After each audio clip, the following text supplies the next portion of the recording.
China's on track still to be the world's largest economy by 2030.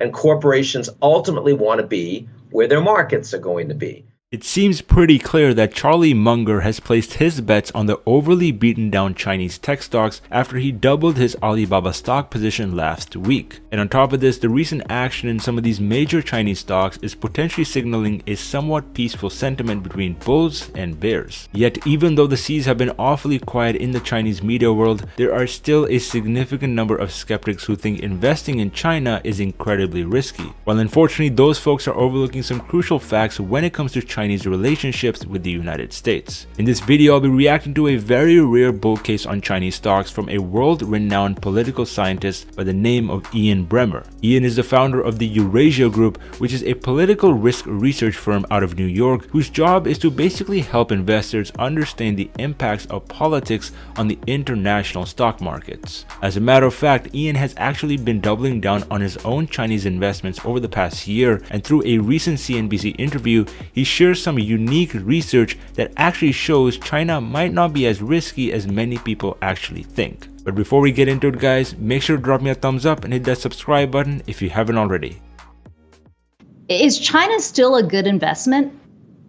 Well, I think that China is presently going through a kind of authoritarian populism. In the United States, we have a U.S. foreign policy for the American middle class. That's Biden. You have Make America Great Again. That's Trump.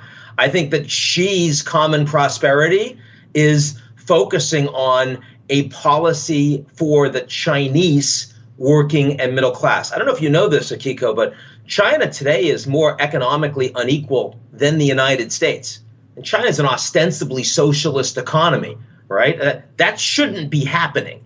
And Xi Jinping is trying very hard to address that. And if that means breaking some eggs in terms of local Chinese corporations and what they are and aren't allowed, the kind of wealth they can amass, the kind of business practices that they can have for technology companies and consumer internet, for video game companies, for educational tutors that are allowing the wealthy to do better, but not the Chinese poor, their equivalent of the Varsity Blues scandal we had in the United States, they're going to take action. And so clearly this is creating more concern about Chinese growth and the sustainability of that growth. This is not the free market and the invisible hand, right? But, I talk to CEOs of Western companies literally every day, and I will tell you that on balance, the majority of them are planning on doing more business in China over the next 10 years, not less. And the reason for that is simple.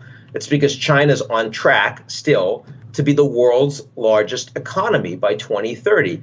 And corporations ultimately want to be where their markets are going to be. So there's more uncertainty, there's more risk, and there is some decoupling going on for those involved in consumer internet and other strategic sectors where the Chinese government is making life really hard. But if you look at the broad variety of sectors that comprise the American economy, on balance, the U.S. is going to do more, not less. And by the way, the Biden White House completely understands that and is formulating policy with that in mind. They know that they lost votes in 2020 by being seen as weak on China, Beijing, Biden, and they don't want to do that again, which is why they have the diplomatic boycott, which is why they say that China's committing acts of genocide against their own people, the Uyghurs in Xinjiang.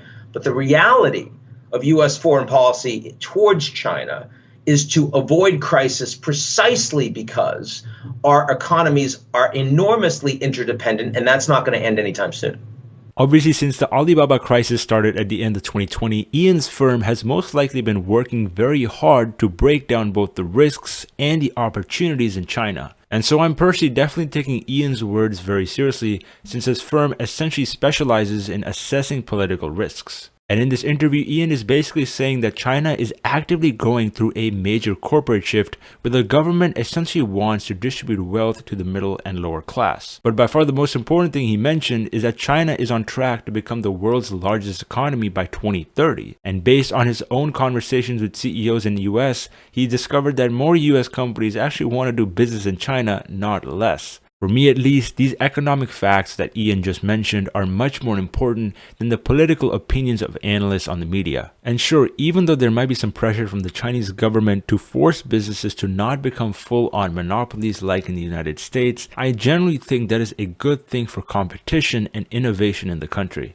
China is basically trying to move on from becoming one of the biggest labor markets in the entire world to becoming some of the biggest tech markets in the entire world. And EV stocks like XPeng, Nio are going to be leading this charge because we all know that the EV space is something China does very well. And the EV adoption rate in China is the highest out of every single country in the entire world. And the internet, the mobile electronics, and obviously the electric vehicle industries are incredibly prosperous in China, and the Chinese consumer enjoys investing in such products. And it's clear from what Ian Bremmer has said that US companies also want to do business in China because they want to be a part of this growth. So if in the private equity market we're seeing so many companies rush out to do business with China, why aren't we seeing that reflected through the stock market? Well, the simple reason is fear and the media. The stock market is very easily affected by opinions and opinionated pieces on the media. So now that we have an idea of just how good the relationships between China and the United States are, let's get an idea for the catalysts that are going to push some of our favorite Chinese tech stocks to the upside. Now obviously for stocks like Nio, XPeng, and Li Auto, the main catalyst is going to be the insane growth we're experiencing in the Chinese EV market. And obviously this fast growth is also being paired with a lot of innovation,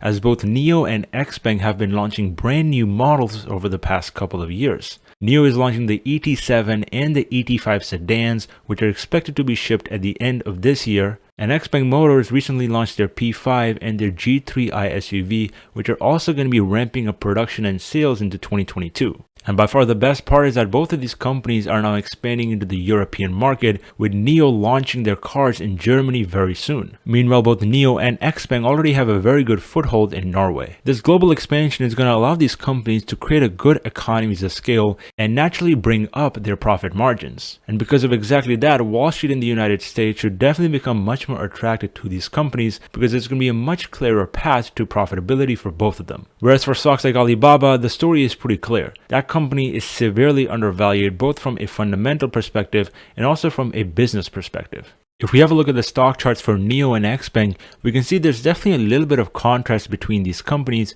but generally speaking, compared to some of the other growth stocks in the market, both of these stocks have been holding up pretty well. If you look at a stock like Teladoc, Zoom, or any of these other payment companies like PayPal or Square, those stocks have been getting absolutely destroyed. And those companies are US-based companies. And so even though in the short term for Nio investors, it might be very painful to see the stock go down for such a long period of time, it's not as bad as some of the other tech stocks we've seen go down in the US. And if you do a trend analysis for both of these charts, you can see that both of these stocks are forming these very bullish patterns on the longer term time frame. For Nio, we're forming this very nice flag pattern on that weekly time frame, for which we could be seeing a nice bounce from this bottom trend line very soon. And for XPeng, we're seeing this very nice symmetrical triangle, which is again a bullish signal if we see a breakout above this top trend line. In the short term, obviously Nio is a little bit more bearish because it is trading below this purple 50-week moving average. Whereas for XPeng, we've seen a lot of support right around that 50-week moving average because it's obviously sitting above that. And if you guys want a little bit more in-depth analysis between the comparisons of Nio and XPeng, I posted a video earlier this month where I went over the delivery numbers for both of these companies. So make sure to check that out if you guys are interested in a more detailed fundamental analysis. But anyways guys, make sure to drop me a thumbs up if you found some value from this video. Let me know down in the comment section below your guys' thoughts on what Ian Bremmer said and this whole Chinese situation.